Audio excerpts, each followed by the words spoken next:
All right. Hello, everyone. I want to introduce you to this video that I've been cooking up for a while.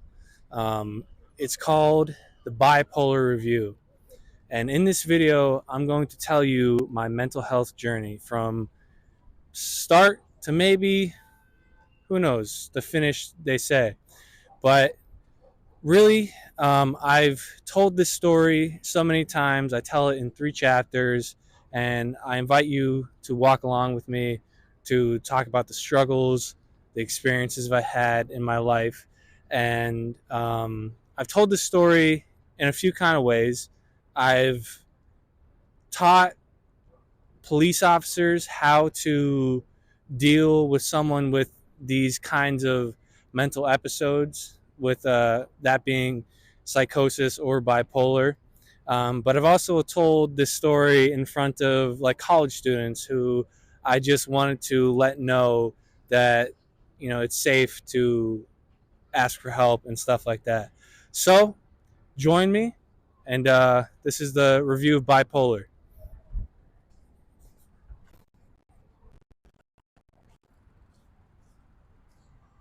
All right, chapter one. And before I get into chapter one, I just want to say a few things. One, shout out to my girlfriend. She got me these mini mics. I love these things so much. We've been playing with them, and dude, this might be how things are done. But also, real quick, if you see behind me, you got beautiful New York. Um, and here's the thing, I'm not from New York. Dude, I suck in New York.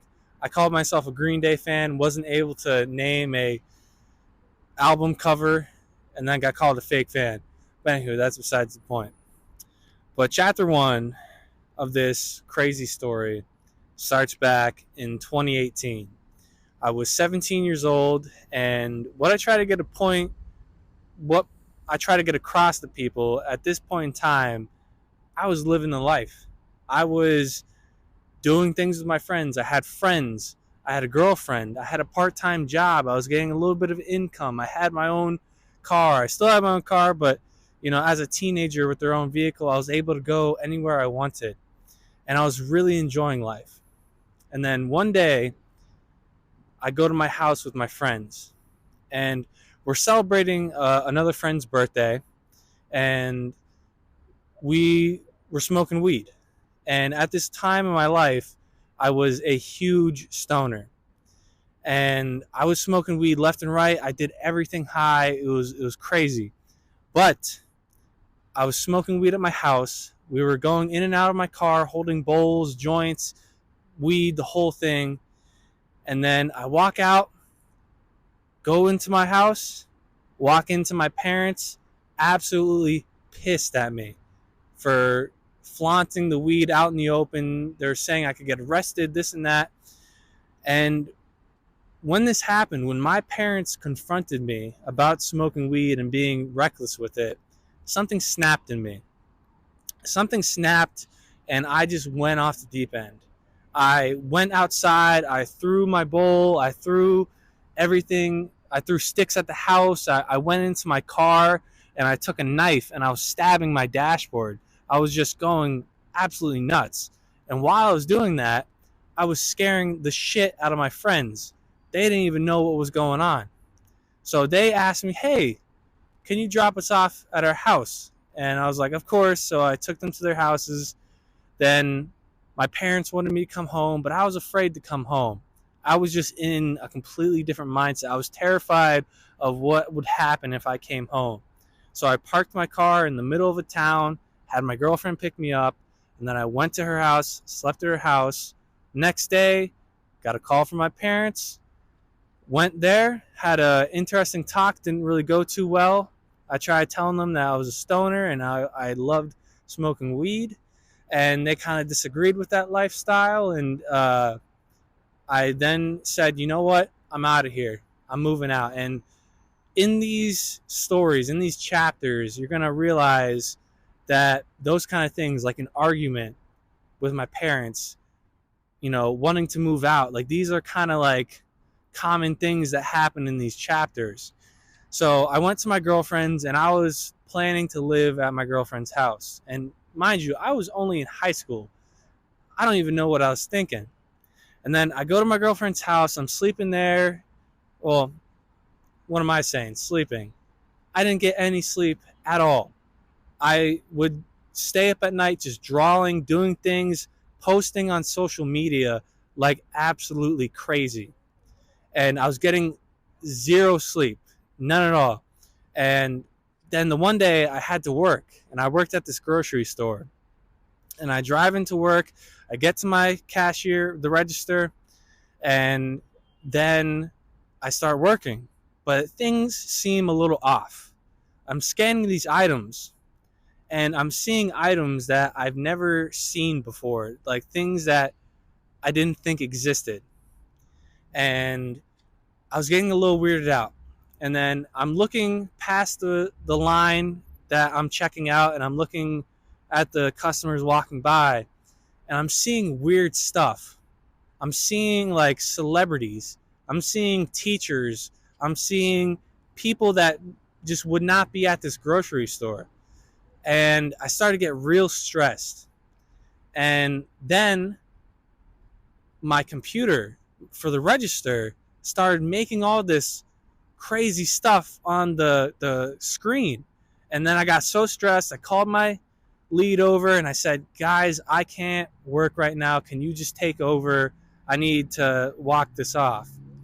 And then from that point, I was running all around the store. I would run to my friend in the dairy department.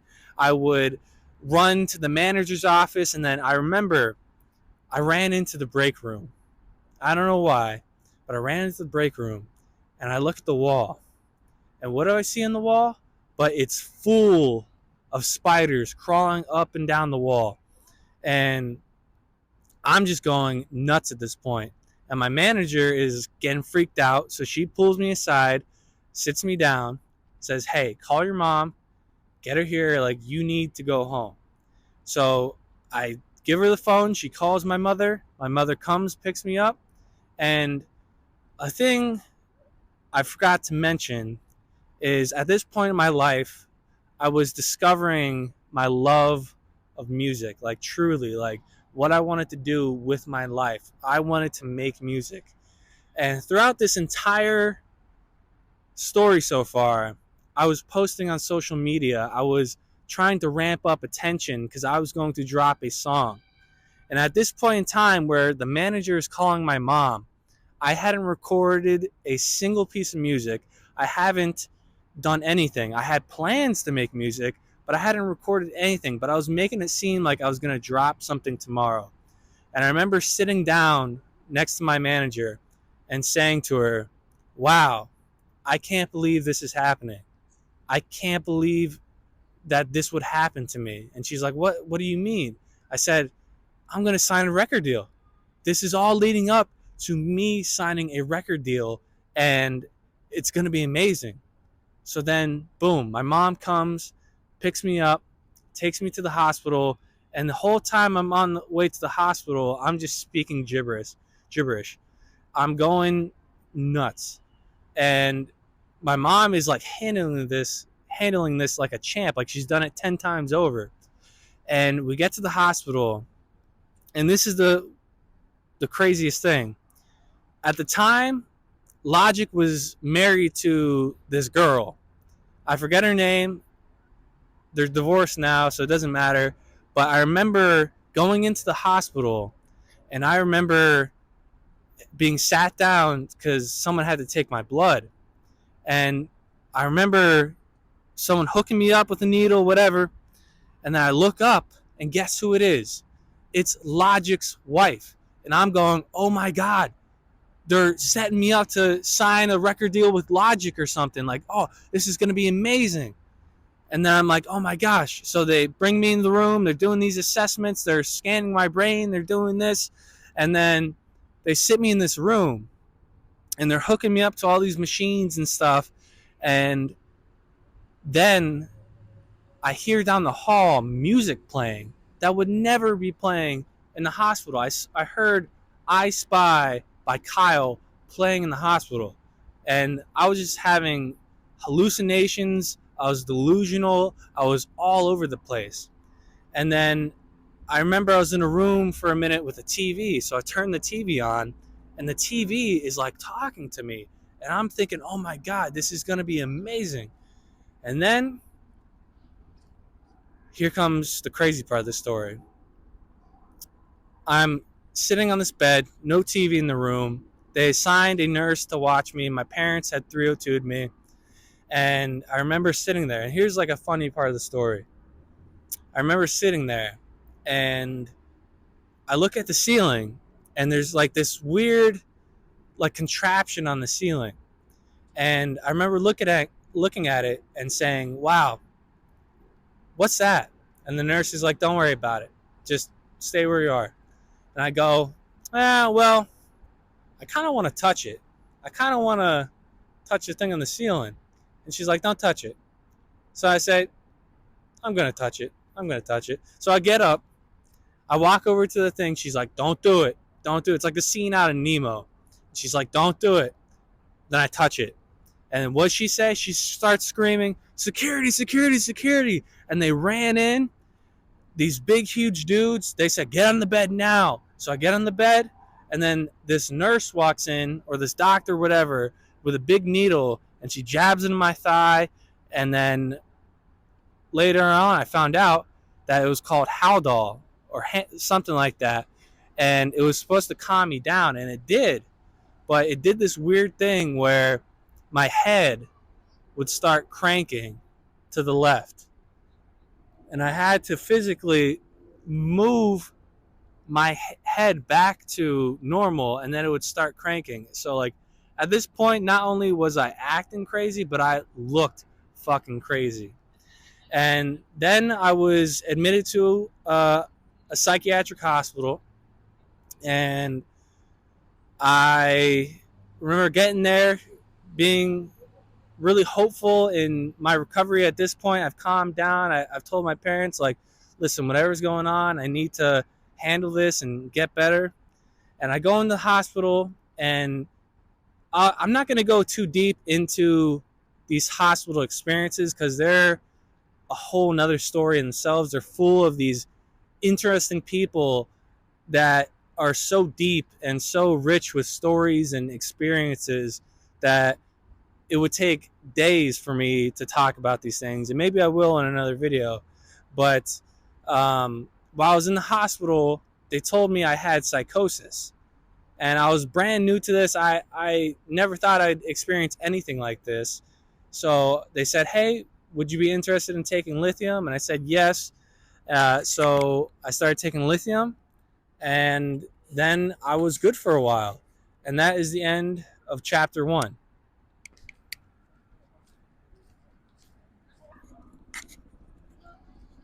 All right. So chapter 2, the bipolar review. A few things happened from chapter 1 to chapter 2. 1, broke up with my girlfriend, got another girlfriend, broke up with them, changed jobs. I graduated high school, and I went into college. And college had just ended, and I was in the midst of promoting my beautiful project Perspective by Crime Dog. And that album was a work of just my experience with, such a transitional place in life. And I was releasing stuff. And at this time, like I said in chapter 1, I started taking lithium. And I was good for a few years. I was good till about 2020. And I was living a pretty good life at this point as well. I had, a girl I was interested to. I had my friends. I had the music coming out. Everything was going well. But like I said, I got off the medicine. I wanted to see what I was like without lithium, without any medication. I just wanted to see if I had overcame this crazy event in my life. And everything was going well for a while. I got off the medicine. I was feeling fine. And then It was around the summertime, and I remember thinking, wow, everything's great. I had the music coming out, and I remember hanging out with a lot of people. I remember I was going from here to there, and I started this thing where I wanted to do a thing called Help Me Quit My Job. And I wanted to like have this little promotion thing where I would promote my music and say, "Hey, help me quit my job and let me do what I want to do in life." And really quickly, people started listening to my music. It started popping off just a little bit locally. Everyone was kind of mind blown about the stuff I made. And then what did I do? I quit my job. And I had zero income, and I was just going all over the place. And I had this moment where I hung out with these people that I wasn't even really close with, but I decided to hang out with them at this nature place. And it's a whole long story. I won't get too into it, but I got into this altercation where, like I said, I was a huge stoner at the time. My bong got stolen. And I had this huge thing going on with these people, and I said a lot of things on social media. They did some things. It was this whole battle. But like I said, these recurring things in these chapters, I got into a big argument, and it really set me off. And I was talking to this girl, and I said to her, "Oh, meet me at this nature place. It's this like cliff that's all beautiful," and I wanted to like go there and ask her out. And she was like saying like, "Oh, maybe I'll show up." She wasn't really too interested, but I said, "You know what? I'm going there anyway." And at this point, I start thinking a little delusional. I'm going off the rails just a little bit. And then I take my mom's car and I start driving. And I drive into the boonies, the middle of nowhere. And I remember driving, and I remember thinking the number 40 was going to be the number that saved my life. And I was thinking, if I follow the number 40, I will go to where I want to be in life. I was just driving around following 40-mile-per-hour speed limit signs.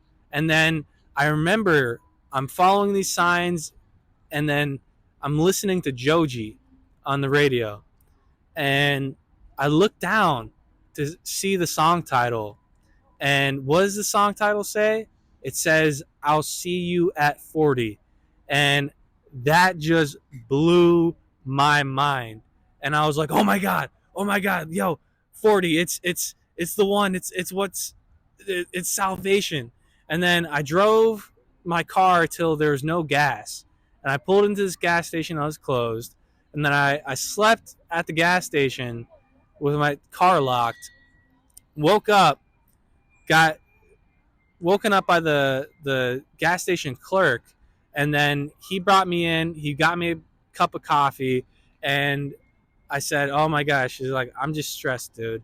And he's like, "I could tell. Are you okay? Do you need help or anything?" And I was like, "No, I'm okay." And then I look up, and he turns the TV on, and there's an error on the TV with like the cable or something like that. And what does the error number say? It says error number 40. And I stand up and I say to him, I'm like, "Why does that say 40? Why does that say 40 right there?" And I'm at this point, I'm starting to really ramp up, and it's getting really, really big, really fast. And then the owner of the gas station gets there. He's pissed. He kicks me out and sends me on my way. And I remember being so delusional, and I say to him, I'm like, I look like a crackhead, and that's the thing with these episodes. You look like you're on drugs. And I said to him, I was like, "Do you believe in God?" And then he's like, "Why are you asking me that?" And he's like, "Get out of here." And then I get out of there. I drive down the road till my car runs out of gas. And then I start walking on this road, and it's midsummer 2020. COVID's popping, everything's weird. And then I'm walking so long, I start getting hot, so I take my clothes off. I take everything off except my underwear, and I'm walking, and I walk so hard that my legs give out. And then next thing you know, I'm pulling myself, dragging my body across along the road. And then these cars started pulling over, and this nurse came out of this car and said, "What's going on? Like, what's happening here?" And then she calls 911, says, "Hey, there's a tweaker on the side of the road. He's obviously on drugs.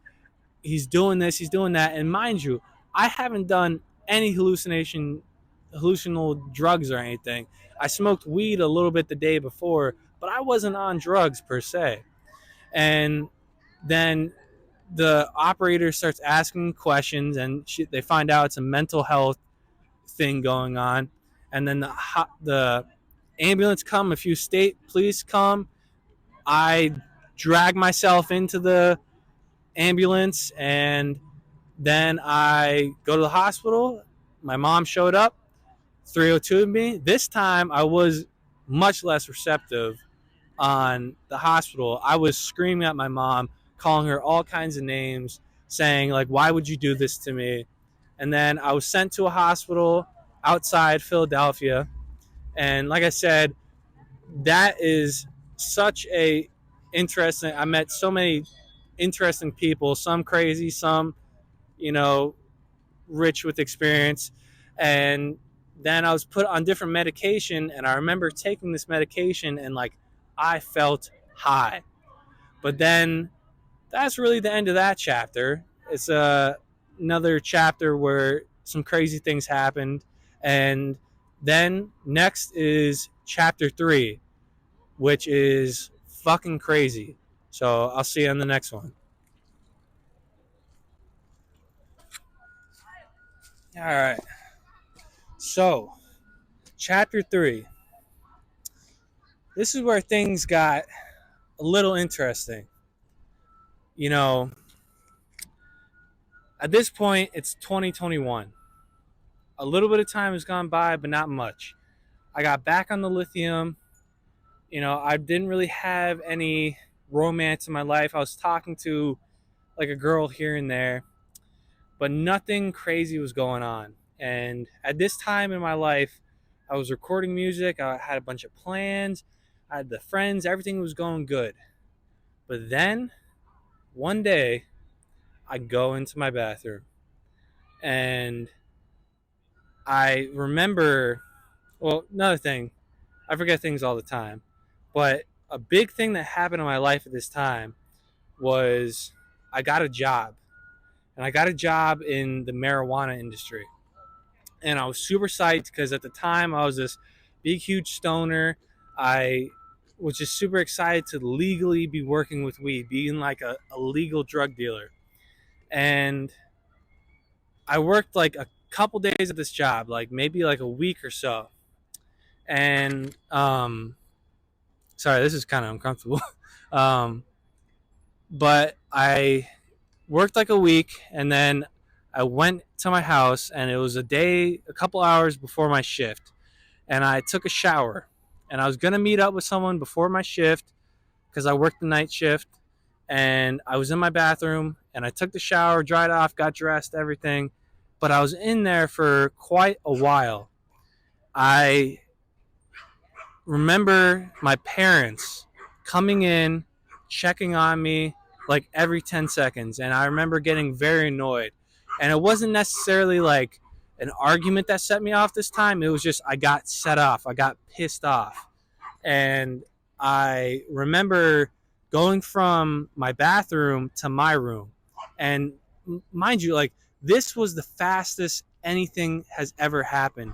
It went from 0 to 100 within seconds. Like, these other stories were taking place over like a couple days or, you know, whatever. This was like an hour. And I went to my room, and I told my mom, I was like, "Yo, get me my money because I had money saved up that she was holding. I said, "Get me my money. I'm moving out of here. I'm I'm done with this place. I'm done with you people." And they're just so confused. They're like, "What do we do? What's going on? How'd this happen?" And I remember thinking, "All right, I'm gonna move out. I'm done with this place. I'm going to work. I'm moving out." And they kept refusing to give me my money. And what I did was I completely trashed my room. I threw clothes everywhere. I threw my PlayStation. I threw things hanging on walls. I put holes in walls, and I just completely trashed this room. And then I decided, you know what? I'm going to do a big fuck you to my parents. And I took this book. And I took this book called Letters to Dad. And it was supposed to be this cute little storybook where you fill it out saying like, oh, me and my dad went fishing and caught the biggest fish, or this happened. And I said, I'm going to light this on fire, and I'm going to throw it in on the ground, and it'll be like a big fu to their face. So I did that, lit the book on fire, waved out the flame. I remember throwing it on the ground, but apparently I threw it on a table or something. And then I packed my bags and then jumped out of a second story window, which was my room. And then I started walking down the road. My parents are flipping out. They're wondering, what's going on? Where are you going? What's happening? And I'm telling them, like, you'll find out. You'll find out. And I was packed to like leave. Like I had clothes, my computer, everything. And then I walk down the road, and then a cop car pulls in front of me. And the cop says, "Hey, like, what's going on? What's happening?" And I say, "Nothing. I just had a fight with my parents, and I'm looking to go to work. Can you take me to work?" And he says, "Oh yeah, I'll take you to work." And then I hop in the car. He turns the opposite way of my work, takes me to an ambulance. I hop in the ambulance. They take my blood pressure, everything, and then I go to the hospital. Had an interesting time in the hospital, and I realized I needed help. And I signed a 201 or whatever. I signed myself into the hospital. And then I go to the hospital, and again, I won't go too crazy into what happened in the hospital, but the main thing I got to get across that happened in the hospital this time, I found out that charges were being pressed against me, and I wasn't allowed back in my house. And I was really confused, and I contacted my mental health team that I now work for after the story's over. I contacted them, and I said, "Hey, like, what does this mean? Charges are being pressed against me." And they said, "Oh, it's mental health court. Nothing will happen. The worst that could happen is you stay in the hospital for longer or something like that." And I was like, all right. And then the day goes by, I go through treatment, I get myself better, and I find myself in a really good place. I was feeling really good, and I was about to get discharged. And it's discharge day, and they bring me to this room, and they were kind of rushing me out of the hospital. I didn't have time to say bye to the people I'd met or anything like that. They're kind of rushing me out. And they bring me to this room, and they say, "Hey, you remember why you're here, right?" And I go, "Yeah, of course. Like, how could I forget why I'm here?" And then they give me my belt back. I turn around, and there's a cop holding handcuffs and a belt. And they handcuff me, wrap the belt around me, take me to a courthouse, and then they bring me up to a judge. The judge says, arson, blah, blah, blah, felony. Lists off 3 counts of arson, 4 summary offenses, and 1 count of terroristic threats, misdemeanor. And then he waves his hammer, says no bail, and then, as you know, I went to jail. And maybe I'll make a video, like a part 2 to this, where I talk about the experiences in the hospital, in jail and stuff. But I went to jail. I went there for 21 days.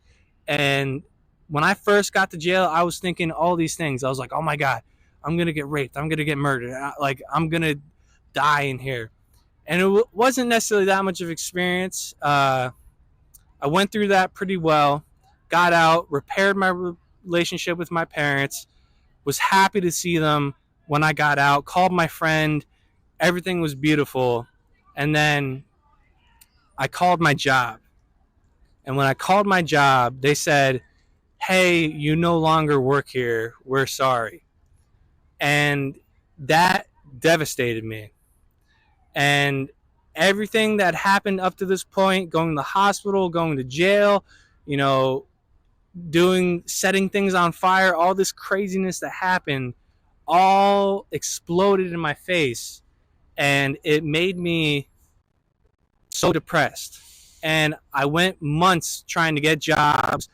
I couldn't get jobs because I technically had felonies on my record and stuff.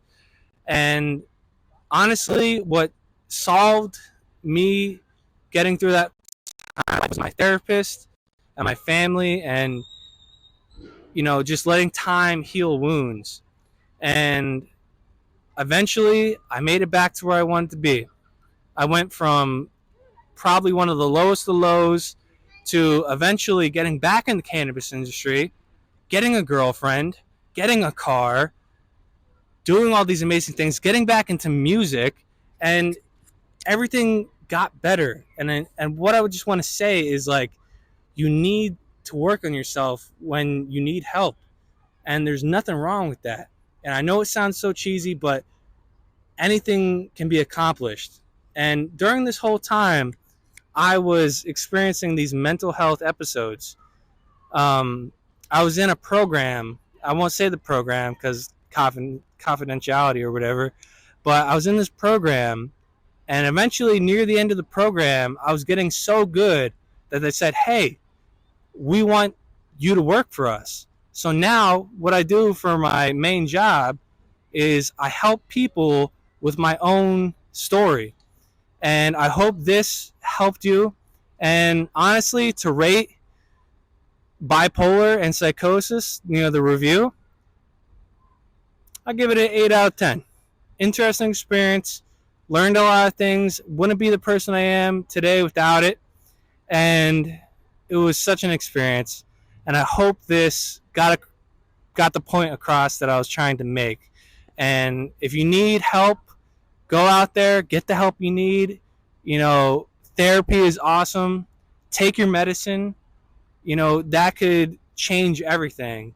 And if you need help, get it. So thank you for listening. This has been Darren Eckert, the Bipolar Review, and I'll see you later.